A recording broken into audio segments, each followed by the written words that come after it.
La Chine a perdu un ami en la personne de Valéry Giscard d'Estaing.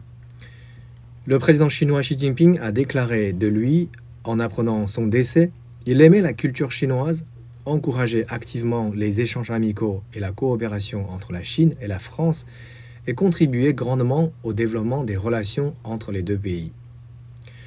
Français et européen, comme il se décrivait lui-même, l'ancien président français était sinophile et sinophone. Il a tout au long de sa vie œuvré à renforcer les liens culturels, politiques et commerciaux entre la France, l'Europe et la Chine. Mais l'homme d'État était aussi un passionné qui a appris la culture chinoise ainsi que sa langue. Des efforts selon lui nécessaires pour renforcer la compréhension entre deux cultures qu'il qualifiait de très différentes. Hasard ou non, il partageait son goût pour l'art et l'histoire du pays avec Jacques Chirac, qui fut son Premier ministre et puis son successeur.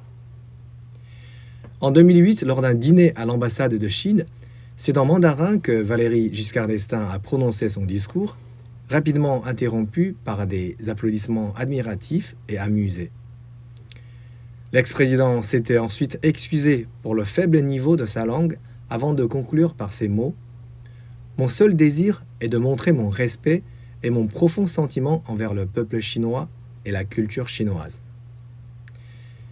Valéry Giscard d'Estaing laisse derrière lui l'image d'un président moderne qui a rapidement saisi l'essor de la Chine dans la communauté des nations. Il a participé à laisser aux jeunes générations d'Europe et de Chine les conditions d'une relation fructueuse et apaisée.